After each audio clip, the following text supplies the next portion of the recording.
Welcome to today's webinar, brought to you by the Manchester Institute for Collaborative Research on Ageing, otherwise known as MICRA. We have some really interesting talks for you today, all about moving online, digital dance programs for older adults and people with Parkinson's. So before we sort of kick off with everything, I'm just going to launch a quick poll. So people who are new to polls, there should be like a box that appears on your screen or should be at the bottom of your screen that allows you, we just really want to know who our audience is today. So who are you? What's brought you to this talk? If it's a multiple choice and you can click as many that apply to you. Are you a researcher that's interested in the research topics today? Are you a health or creative professional? Maybe you're a policy maker, an older adult that's interested in the topics, or a person with Parkinson's, a family member or carer, or maybe you're just here because you're interested in the topics, in which case feel free to select other. So I'm just going to let that run while I sort of go over a few general things for today. So we are having our 3 talks, as I mentioned earlier, and then we will be doing questions at the end of the 3 talks. So if I could ask people to please, if you have any questions, either for the panel or for a specific speaker, if you put those in the comment box of the Zoom chat, and then we'll come to those at the end. If you do have a question for a specific speaker, if you could just make it clear who that speaker is, and then we know who to direct it to. Okay, so I can see quite a few people are clicking on the poll, so I'll just leave that open as I go through a few main things. Charlotte, I haven't got a comment box on the bottom of my screen. Oh, there should be like a chat option. I've got chat, but that's the one. That's the one. Okay. That's the one. If anybody's confused, if you click on the chat box, that'll open the comments for you and you can just pop a question in. If anyone does have any sort of general questions as well, feel free to sort of just ask us and we'll try and help you out as best as we can. Okay, so our 3 talks today, we've got Judith Beck, who's a researcher from the University of Manchester / University College Dublin. We have Michelle Groves, who is the Director of Education at the Royal Academy of Dance, and we have David Leventhal, who's the Programme Director for Dance for PD. So I'm just going to take you through a few introduction topics before we kick off with the 3 presentations. And basically, one of the first things you might be thinking is, why are we looking at dance in research? So inactivity is generally associated with poor health outcomes, as we know, and this can be seen quite a lot in ageing as well. So what we need is lots of different options to keep people mobile, keep their health and their well-being up. You know, people have different preferences for exercise. I personally can't run for more than 10 seconds, but some people love it. So having these alternative options is really important, and dance can be one of these alternative options. It can be enjoyable, it can be motivating, and hopefully then it can be a sustainable activity. It's something that people want to do long term. There's lots of different elements to dance. There's rhythm, timing involved, lots of different cues. There's lots of different cognitive motor processes that's going on while you're doing dance. And it could be lots of these different elements that contribute into the positive outcomes that we can see in dance. And what's really important, and what we're sort of looking at with that poll as well, is that it takes a range of disciplines and a range of people in order to be able to understand these benefits of dance and sort of move forward with them.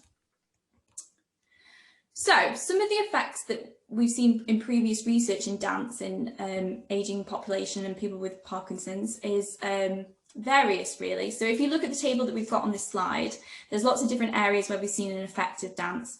So sensory motor, cognitive, psychological and social. And as we know, there's lots of different styles of dance. You can get ballet dance, tango, salsa. And generally in previous research, we've seen that there's been a high level of adherence and enjoyment to dance. However, a lot of the research has been focused on physical outcomes, and there needs to be a lot more research on the non-motor effects, such as cognitive outcomes, particularly for older adults and people with Parkinson's.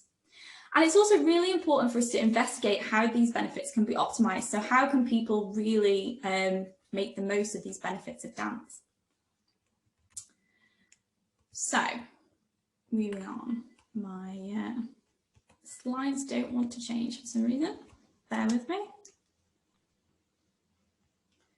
Oh, they really don't want to change. Oh, 2 seconds. Okay, we'll just do it manually. It's never a webinar without a few technical difficulties. So finally, what we also need to look at, as well as these benefits of dance, is the impact that we've seen COVID have over the last 12 to 18 months. As everybody knows, COVID's impacted lots of different people in lots of different ways, and it has particularly impacted older people. There's been a reduced access to the usual activities, as a lot of people know, and older people who used to go to social classes or they used to go to these dance classes have been unable to because we've had to stay at home and we've had to limit contact. And this has really increased isolation and anxiety in these populations. And we've seen a particular exacerbation of these problems in people with Parkinson's as well, things like social isolation and apathy, which we already see pre-pandemic, that they're being exacerbated by COVID and what's happened.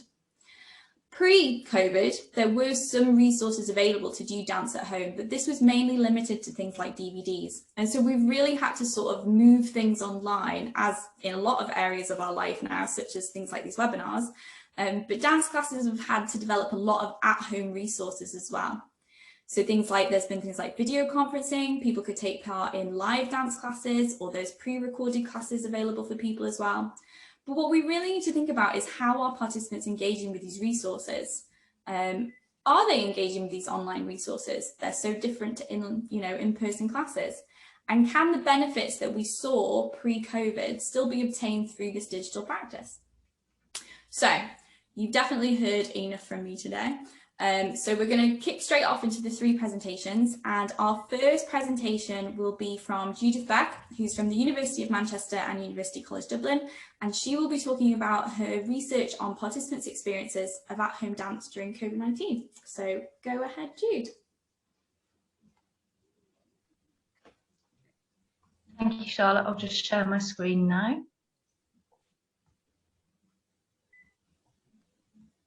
Okay, hopefully you can see me, or see the screen, more importantly. Is that okay, Charlotte? Yep, okay, great. So thanks very much for the introduction. I'm going to just explain a little bit of background to my own research and then talk about the findings of our recent survey.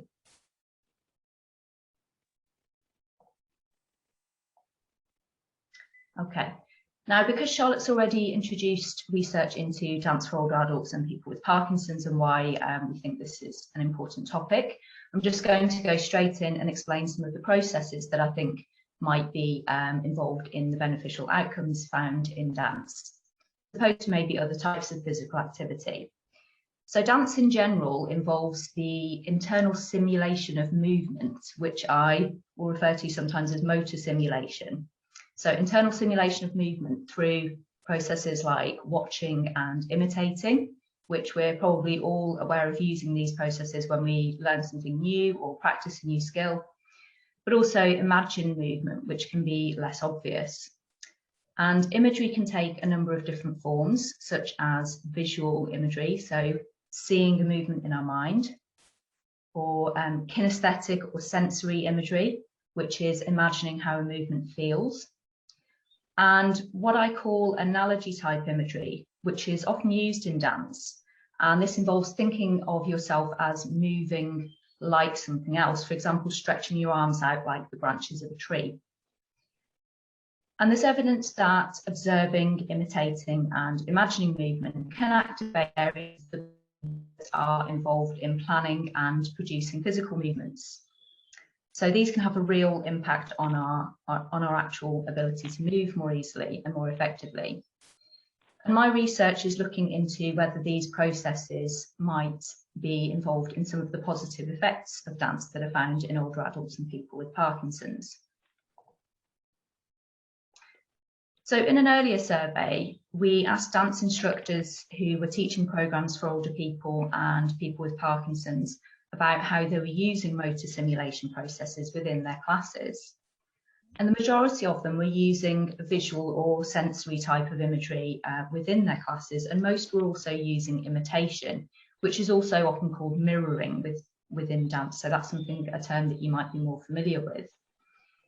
And we also collected some interesting comments on how instructors were using these processes.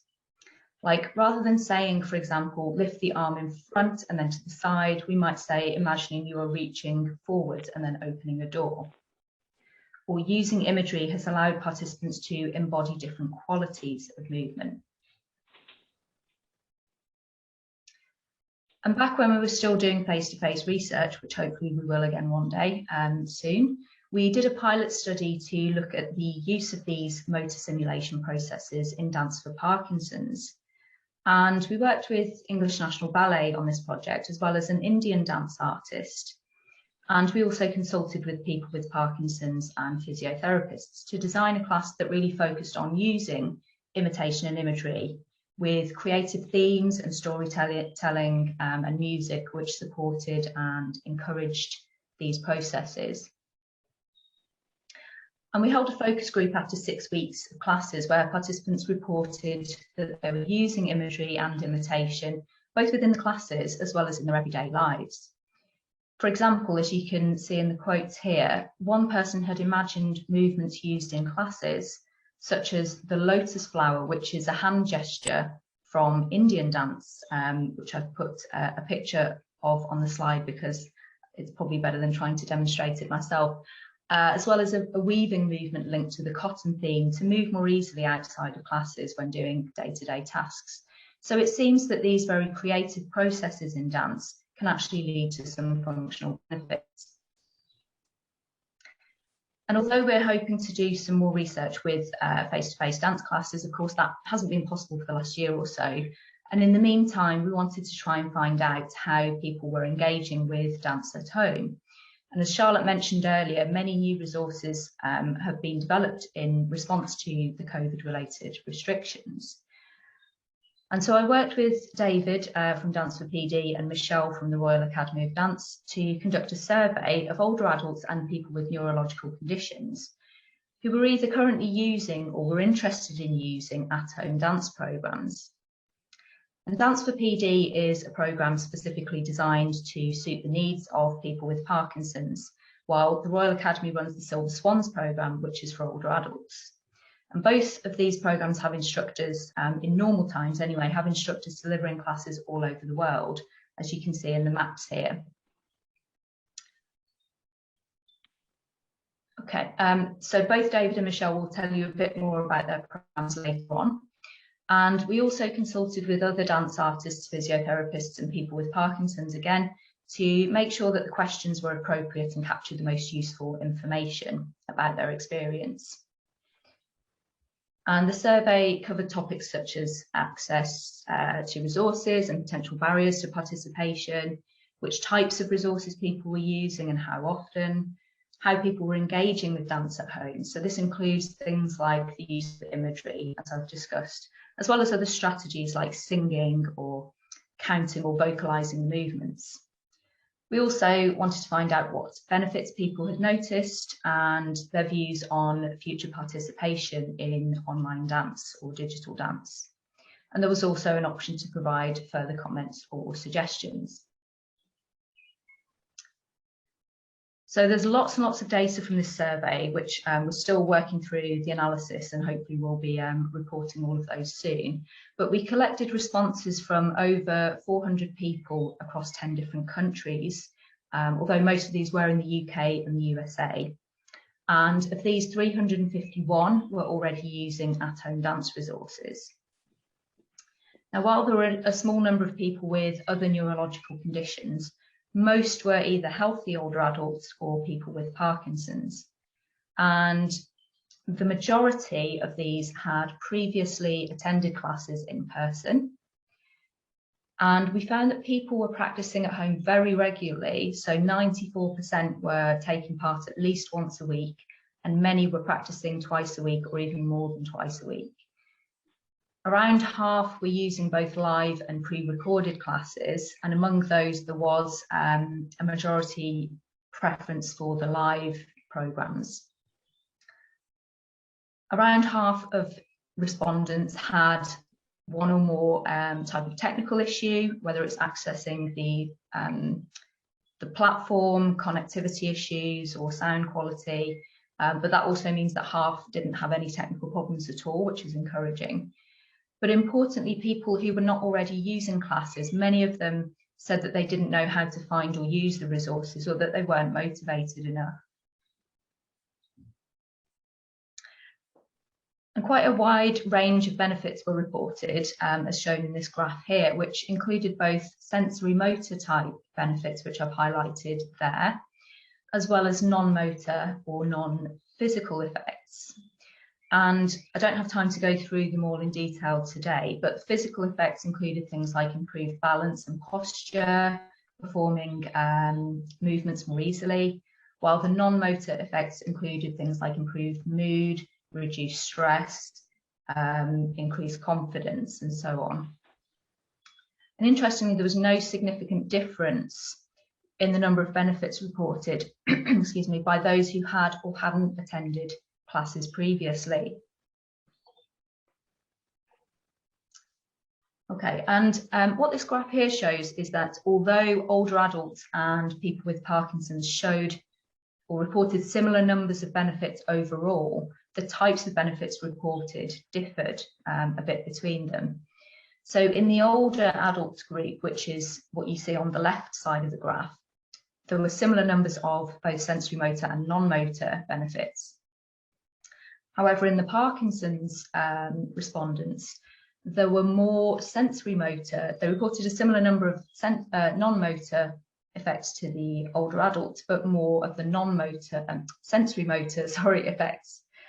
So people with Parkinson's felt that they had more of a physical benefit. And there may be a number of different reasons for this, of course. It may be something to do with the different programs that are used, or it may be related to people's own aims and objectives and what they want to get out of dance. So that's something to explore in the future. Also, looking at the strategies people use during their dance participation, we see some more differences between the groups. So in older adults, those who like to vocalize the movements or talk them through during dance actually reported more of the non-motor benefits than those who didn't. While in people with Parkinson's, the use of this analogy type imagery, so imagining yourself moving as something else, was associated with more of the sensory motor benefits than not using that type of imagery. And also in both groups, the use of visual imagery was associated with a greater number of benefits as well. We also asked participants what they thought were the advantages and disadvantages of taking part in dance at home.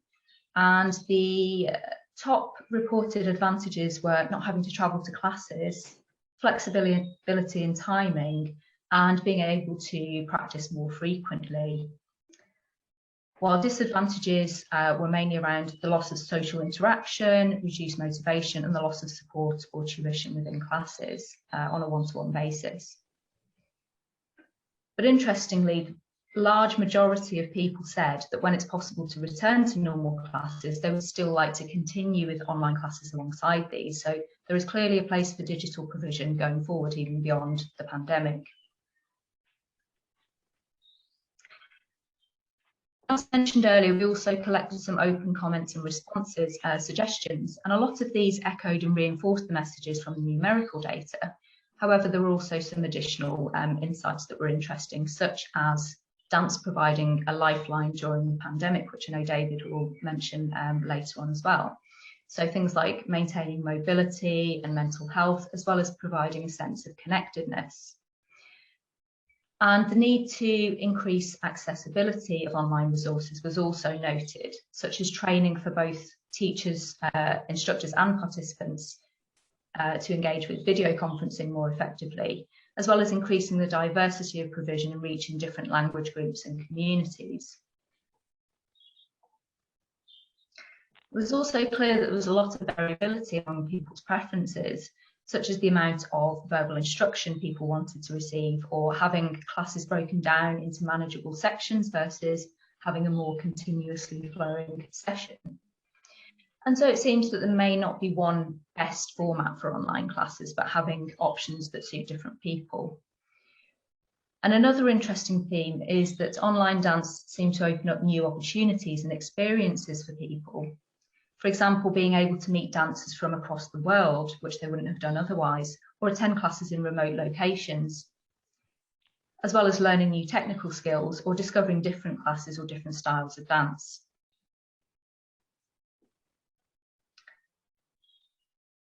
To summarise the highlighted some key messages from our findings, which showed that at-home dance can be accessible and engaging for older people as well as those with Parkinson's. And it offers convenience and flexibility, but it's important to maintain some kind of social connection where possible. And variety and choice will also be important to maintain motivation and to suit different preferences and needs. And there's a clear interest in continuing with online as well as in-person classes, but some people may be missing out on opportunities because of technological or cultural, linguistic or other barriers. And some areas for future research to investigate might include comparing the effects of in-person and online classes, further investigating the mechanisms of dance and how the benefits might be optimised through the use of strategies or cues, as well as looking at longer-term engagement and longer-term effects of digital participation, and considering the effects of different types of media or incorporating new technologies into dance practice. Okay, and finally, I just wanted to say a few words for anyone who's interested in Parkinson's specifically. You may or may not know about the World Parkinson Congress, which is hopefully taking place in Barcelona next June. And this is a conference that happens every 3 years normally. And it's a really unique event because it's for the whole Parkinson's community. So researchers, scientists, health professionals, as well as people living with Parkinson's can come together and share the latest knowledge and advances, both in research and treatment. So I'd highly recommend that conference to anyone who's able to go. And for anyone who's interested in Parkinson's research in the northwest of England, which I appreciate we have a wider audience here today, there is a newly formed regional interest group that you can join, and I've put the web address at the bottom of the slide. And finally, we have a paper that's just about to be published, hopefully any day now, that's summarising the findings from the people with Parkinson's who completed the survey. And this will be available, openly available for anybody who wants to read that. So I hope that will be available imminently. So thank you very much, everyone, for your attention. And I'm going to pass on now to Michelle, who will tell you a bit more about silver swans. Thank you very much, Jude. Unless anyone shouts at me, I'll assume everyone can hear me.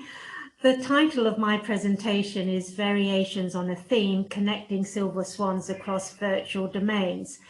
And for those of you who are balletomains out there, you'll recognize some not so hidden clues in the title, which link the focus of the presentation to ballet, and in this context, the teaching of ballet to silver swans in virtual domains. In presenting today, I'm channeling my renegade self because I'm not going to talk to a slide deck.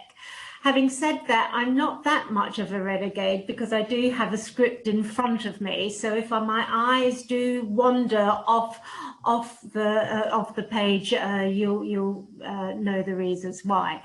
So for the next 10 minutes or so, relax, close your eyes if you wish, and if you're positioned comfortably, I'll begin.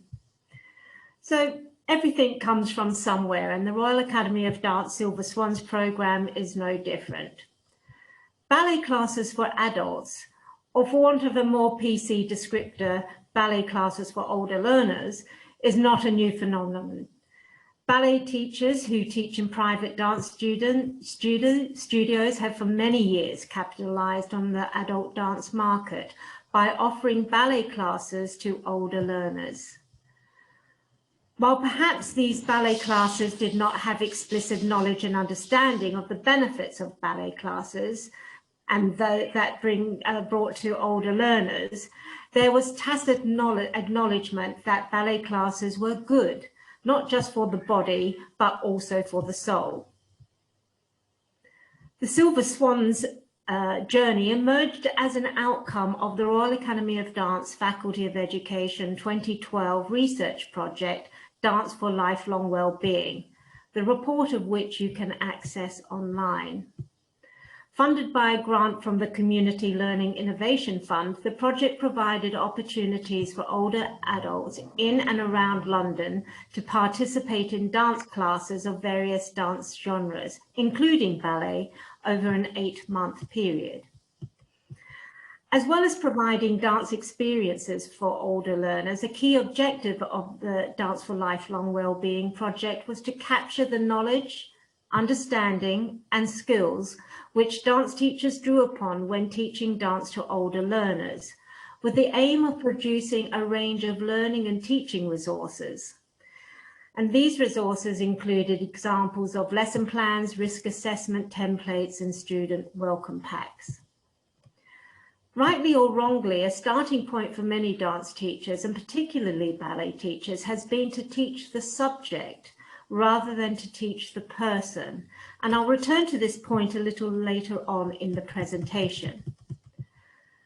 For those of you who aren't intimate with ballet, it is a dance genre which is steeped in tradition and historical legacy. For example, students starting classes at the bar before moving to the centre to perform a series of exercises which grow in intensity and virtuosity, with classes normally concluding with a reverence, a curtsy or a bow to thank the teacher and pianist if one is lucky enough to have live music. Over time, and often through trial and error, ballet teachers who have ventured into teaching ballet to older learners are led to appreciate that older learners engage with their learning differently. They bring to the table life experiences which extend over decades and wish for, perhaps even expect, a degree of autonomy in a learning and teaching environment, which is democratic as opposed to authoritarian. And this is a very different set of variables to contend with when compared to teaching ballet to preschool children or adolescents. Now, for all of you out there that know much more than I about older minds and bodies, none of what I have outlined in terms of how older learners learn will come as a surprise. However, for some dance teachers, especially ballet teachers, understanding that different approaches and strategies are needed for teaching dance to older learners run counter to the normative expectations of how ballet classes are structured and the relationship dynamics between ballet teachers and ballet students. And while some ballet teachers may have an understanding of the needs to differentiate teaching approaches and strategies for older learners, teaching the person, not the subject, what they sometimes lack is the confidence to move away from normative expectations. That is, to construct their classes around the principles of how adults learn, how adults engage physically, socially, and emotionally with dance, and how the relationship between a dance teacher and students isn't one of principal over student, but more aligned to the dance teacher as facilitator and enabler through collective learning and kinship. Moving on from 2013, when the research outcomes of the Dance for Lifelong Wellbeing project formed the basis of the two-day conference, to 2016, when the Royal Academy of Dance began its pilot delivery of the Silver Swans programme. A workshop format was devised and delivered to qualified ballet teachers and ballet teachers with substantial experience of teaching ballet to older learners. The workshop focused on exploring the how and why of teaching ballet to older learners, with participant ballet teachers coming together to hone their teaching skills, to reflect on their teaching approaches, and to explore interactional variances, or what I like to refer to as variations on a theme, between learner and teacher. As Jude has outlined, the physical benefits of dance, as well as the positive social and emotional impact of engaging in dance activities, are arguably well established. But nothing tells a story better than the storytellers themselves. So I'd like now to share with you a short video clip of some silver swans, speaking with the Silver Swans ambassador, Angela Rippon. So through the magic of Zoom, and thank you, Suzanne, off we go.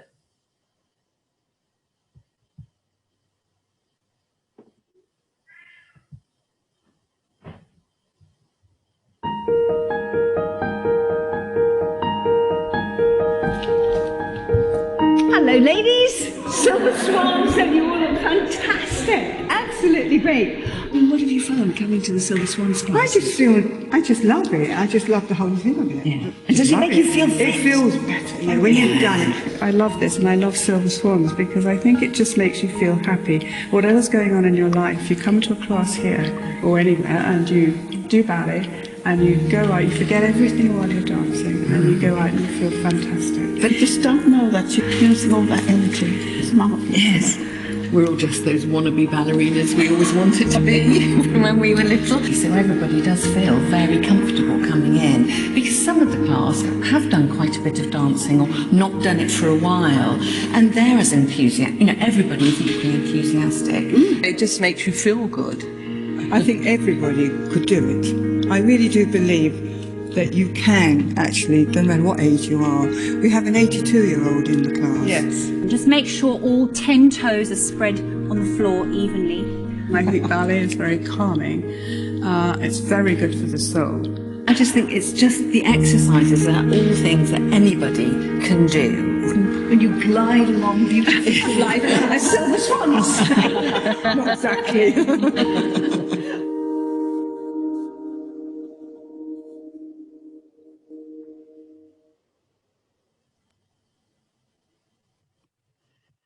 Excellent. Thank you so much for showing that.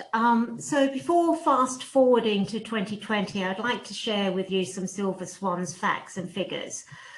Worldwide, there are just over 900 Silver Swans teachers, 373 of whom are in the UK.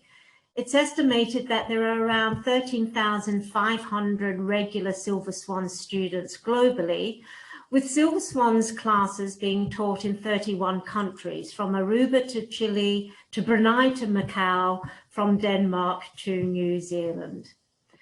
And there's no one Silver Swan student profile. There are Silver Swans who have had previous ballet experience, right through to Silver Swans who have no ballet experience. There are Silver Swans with mobility and neurological challenges, working alongside Silver Swans who are physically and mentally robust.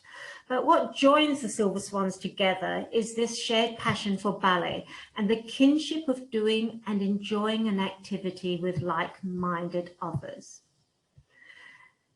COVID restrictions of 2020 meant that Silver Swans teachers and Silver Swans students had to transfer in-studio ballet classes to ballet classes delivered online in real time, as well as pre-records. Jude has outlined some of the challenges and opportunities the move from the real world to the virtual world has brought about. And I would like to share with you some themes which have emerged from my informal conversation with Silver Swans communities.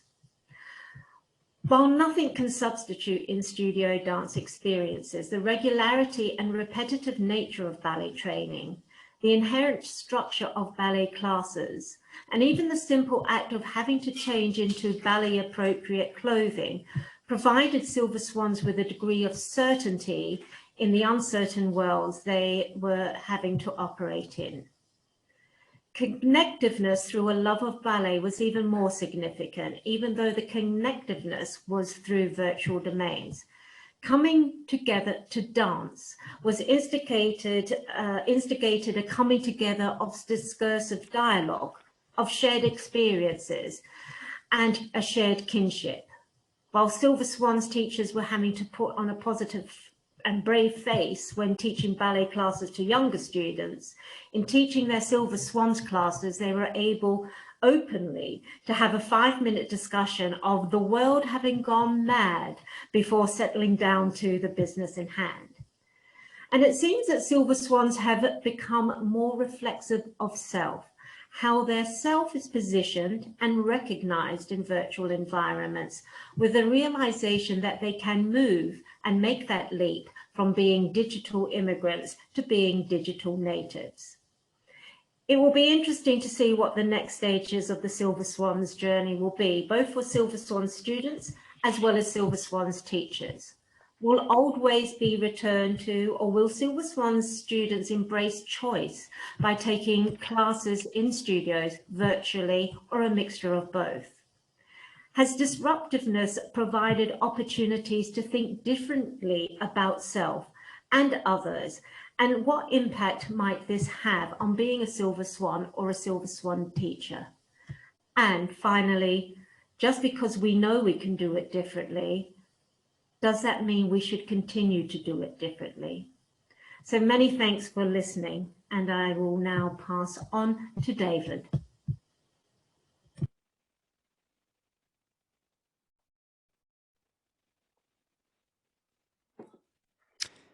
Thank you so much, Michelle, and it's great to be with all of you. Thanks also to Jude for really informative presentation about the research that we worked on together. I'm going to be talking a little bit about the Dance for Parkinson's program and our experience pre and during COVID, and hoping to draw some conclusions from that for the future. So let me bring it here.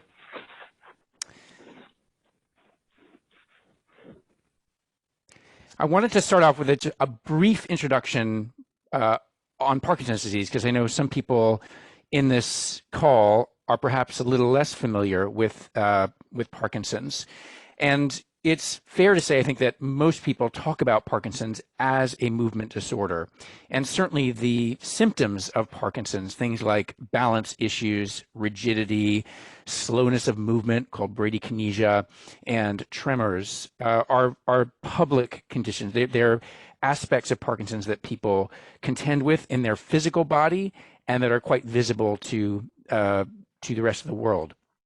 And for that reason, I think Parkinson's is primarily classified as a motor challenge. And for that reason as well, I think dancers are particularly well suited to work with, exchange information with, and lead classes for people living with Parkinson's, because dancers in our training focus on things like intention, balance, rhythm, sequencing of movement, right? Creating movement phrases, coordination, walking and turning, and then some of the more exercise-based elements of dance, things like stamina, flexibility, amplitude, weight shift. It's fair to say, perhaps, that we are movement experts as dancers, and we can share some of that expertise with people who are looking for ways to understand their movements in a different way and to build skills back into their bodies as Parkinson's starts to take those skills away. But I also want to talk about the Parkinson's iceberg, because, again, those motor symptoms tend to be more visual to us as dance teachers, to clinicians, and so they're more familiar, and they're addressed through a variety of pharmaceutical and surgical interventions. But there are a number of non-motor symptoms that are as present and as challenging for people living with Parkinson's. Those include things like anxiety, depression, mood changes, sleep disorders. These things start to impact quality of life. And there are three elements of the non-motor side that I want to talk about. The first is what I would call apathy. Apathy is a clinical manifestation of Parkinson's, and it's that sense that you don't really have the motivation to be active, to do anything. The second is social isolation. Social isolation, even before COVID, was about 20% of older adults experience some form of social isolation. And I would argue that for folks with Parkinson's, that number is even higher because of challenges they have getting around, because of challenges they feel in their bodies being seen in public. The third element, I would say, is kind of an identity shift. So people with Parkinson's and other chronic challenges often end up living a sort of medicalized identity. In other words, they are seeing themselves first and foremost through the lens of the condition. Hi, I am so-and-so, and I am a Parkinson's patient. And this is, of course, a challenge, because when you're living with Parkinson's for for a decade, 20 years, 30 years, we really want to see people embracing other aspects of their identity than simply the disease. And what's really valuable, I think, about dance is that it addresses not only the physical motor aspects of Parkinson's, but also these other elements. So the social, the cognitive, and the expressive.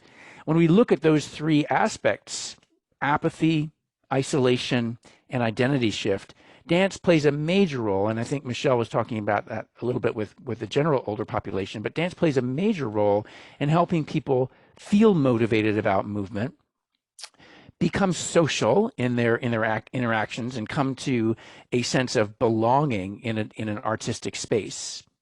And three, really feel that they are lifelong learners, that they are in fact dancers, they are artists. And that can help people break out of that medicalized identity and find a new self in dance. A lot of what I've been saying is supported by more than 40 peer-reviewed studies about the impact of dance on Parkinson's. Glad to point people toward more specific research if you're interested. This is important because even before COVID, Parkinson's was classified as a pandemic by many leading neurologists. And you can see the numbers here pointing to almost a doubling, or actually more than a doubling from 2015 to 2040 in the number of people living with Parkinson's. So when we start to think about the effect of that pandemic on our healthcare system, we realize we need to have other modalities that help people with Parkinson's manage their symptoms, improve their quality of life, and live with a sense of connection and dignity. The Dance for PD program began in 2001, the Mark Morris Dance Group in Brooklyn, New York. And this is what our classes looked like before March of 2020. Large classes, full of interaction and joy, and an exploration of movement drawn from such styles as ballet, modern dance, tap dance, musical theater, improvisation, flamenco, hula, and a number of dances from around the world. Before COVID, we had a network of 10 live classes in New York City alone, as well as a network of classes in more than 300 communities in 25 countries around the world. Those classes ranged in size from 15 to 50, and they were in what I call premium settings. These were dance studios in New York, places like Mark Morris Dance Center, the Juilliard School, New York University, places that people were really excited to come to. They felt that they were part of a dance community, a learning community, and that was a big part of their joy. All of our classes in New York had live music. It was a very close-knit community. Tight bonds were formed, and people often had social connections that took them outside of the studio into the world in their groups. And finally, the classes were generationally appropriate in that they were low tech. All you had to do is come to a studio and enjoy the class, and that was something that our participants, who tend to range in age from 60 to 90, were able to do. But we also had some pre-COVID challenges, one of which was travel. And particularly in a big city, yes, you have a great mass transit infrastructure, but that transit infrastructure is not always accessible for people living with Parkinson's and other movement disorders. So the majority of our dancers came to class once a week, with some exceptions, because of the challenges of getting around. And the other question that we always ask was, who's not in the room, right? What neighborhoods, communities, languages, and backgrounds are not represented in our classes because of geographic segregation, because of the challenges of access, and the challenges of language? When the world temporarily shut down, as it sort of still is shut down, we had to adjust very quickly to an online environment. And we chose Zoom because it was interactive. We knew that the interactive quality of our in-studio classes was a vital component of the class's success. We wanted to keep that as much as possible. So our classes would engage people in a full 45 to 50-minute dance experience. At the end of class, we went into breakout rooms. We felt like we wanted to replicate the informal, friendly discussions that often happened after class. And that happened in dance classes around the world, whether you have Parkinson's or not. But that we felt was a very important component of the class and enabled people to maintain those social connections that were spurred by this experience of making art together. And I thought I would just show you a brief example of what an online Dance for PD class looks like. 7, 8. Nice soft swing. One more set. Don't have to lock your arms. They can be easy breezy. Throw. You're throwing your pedals out. Flash. Flash. Or blossom. Perhaps a better word. Yes, good. Again. Nice. As you can see, there's a range of levels, a range of participation.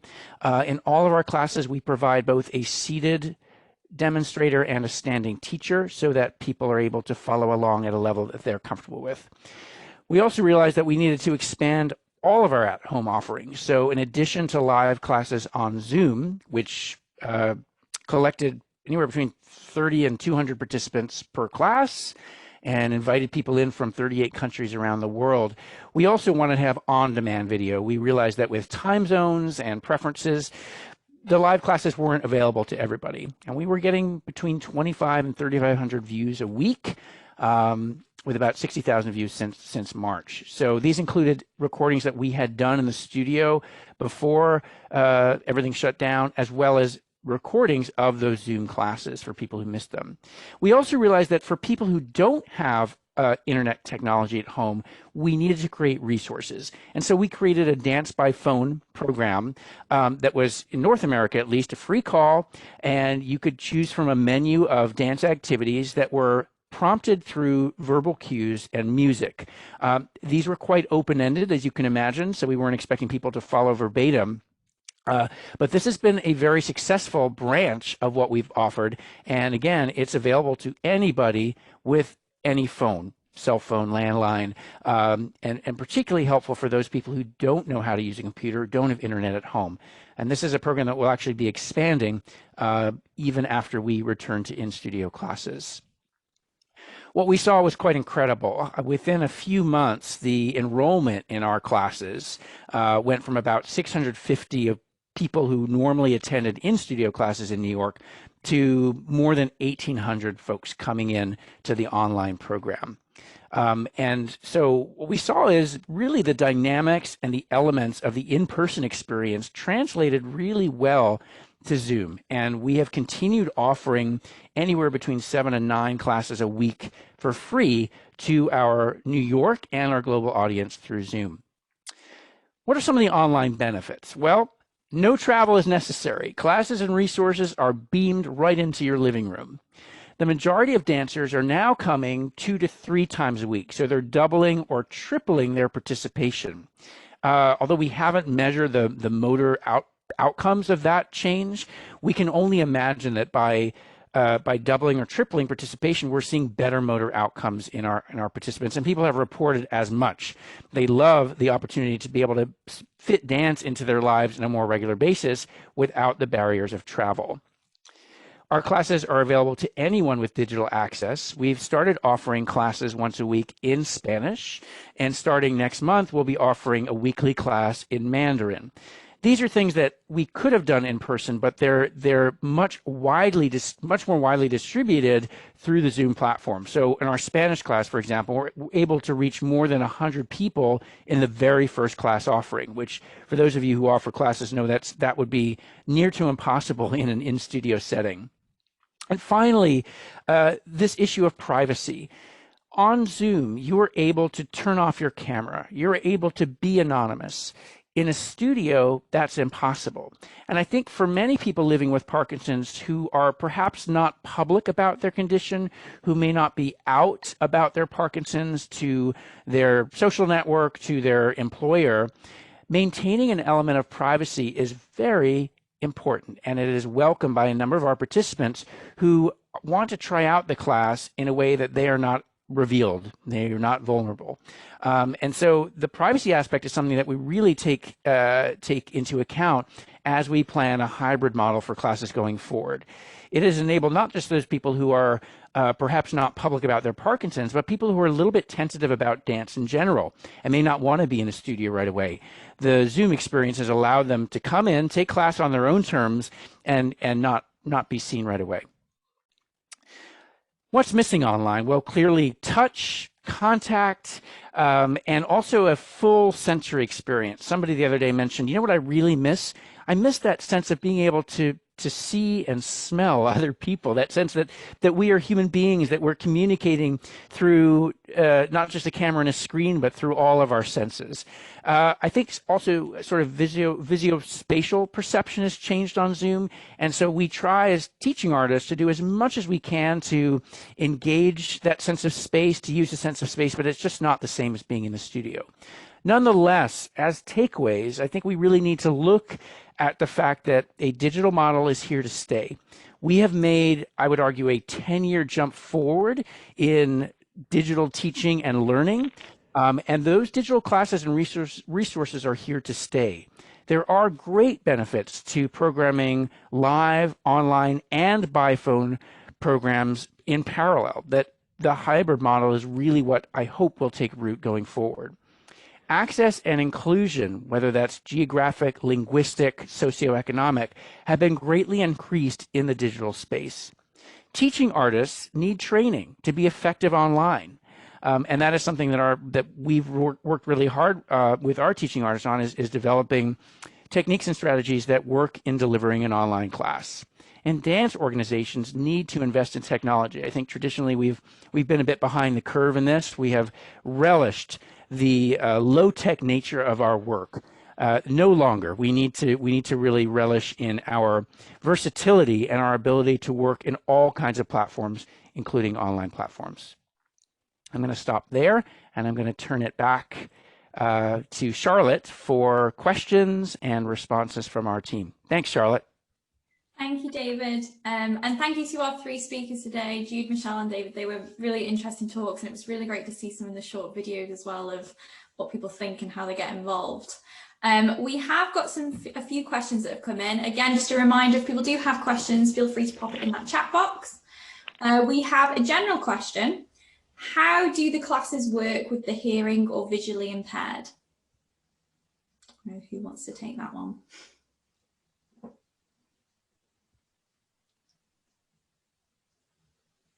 I can take it. We have several members of our community who are participating in classes who have visual or audio impairments.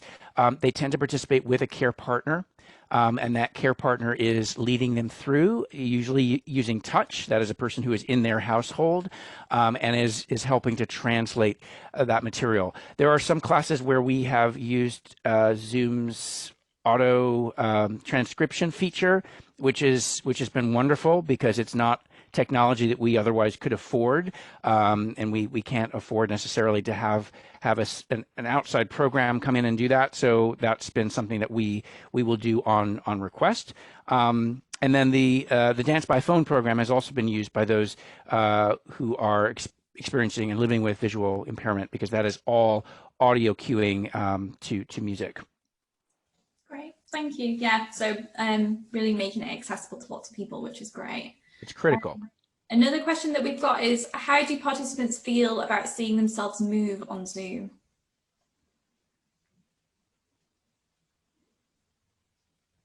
Well, I'm not quite sure we've got that information. No one has, as a group, said it looks awful, but I think dancers generally don't like looking at themselves.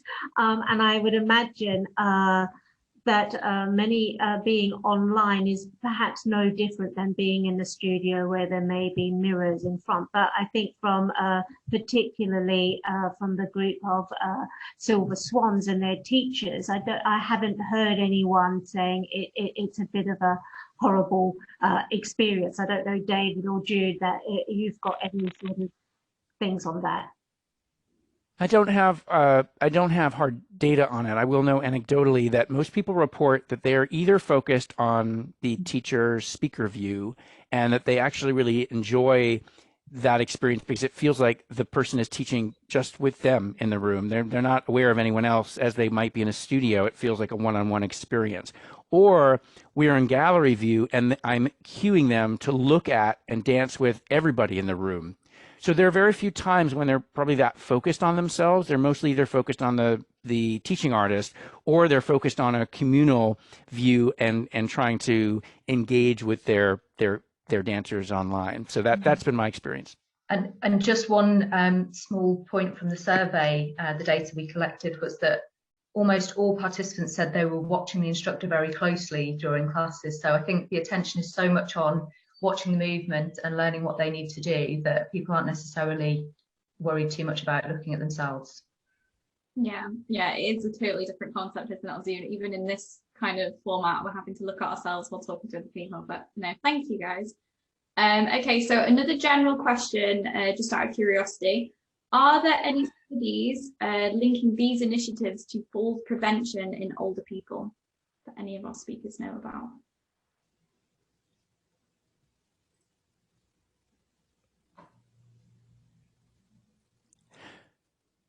There is Sorry, work. Charlotte. No, there is work. Sorry, I just missed the question, but go ahead, David.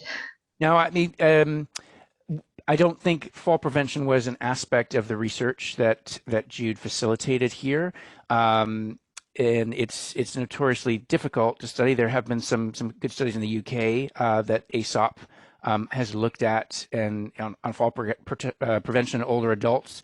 It's not something that we've looked at in this particular study, and it's something we're very interested in. There is some general research on dance and falls in older adults, but as David said, in Parkinson's, and there is some evidence, I believe, that dance can reduce the risk of falls, but that's something that I think there is more research is needed in that area, definitely. But I think in terms of Parkinson's, the kind of cognitive motor strategies that we talked about could be a really interesting way to look at how dance can reduce that risk. Great, thank you. There's also been a couple of questions about how the classes and particularly the Dance for PD program is funded. Is there a sponsor involved? Sure. I think Sarah and others picked up on the fact that our online classes have been completely free of charge, and that's through primarily contributed income, individual gifts, foundation support from foundations in New York City and in the US, and also government support. That is city and state primarily. New York City and New York State have very robust arts and arts education funding programs, and we have been beneficiaries of that. We also have earned income through trainings that we do, through DVDs that we sell, but primarily it is contributed income. And I will say that the participant community has really stepped up in this time as a philanthropic community, giving generously to support the programming and to support what we're offering. Great, thank you. And last couple of questions, if we can squeeze them in. How have we been addressing digital poverty with online classes?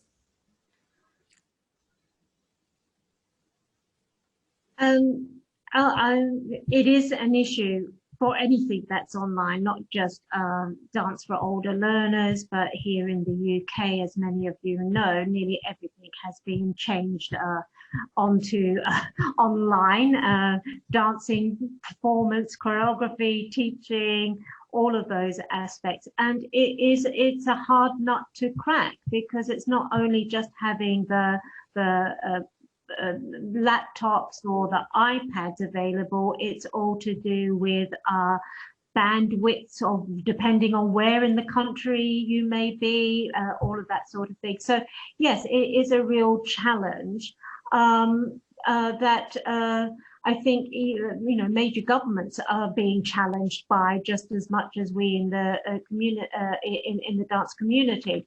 But it is positive move, or a positive sort of encouraging move, that many older adults have, have connected with us digitally. We would hope that there were more possibilities, perhaps through some funding opportunities, if we were to really widen access and participation. David, I don't know if you have any thing to say from your experience.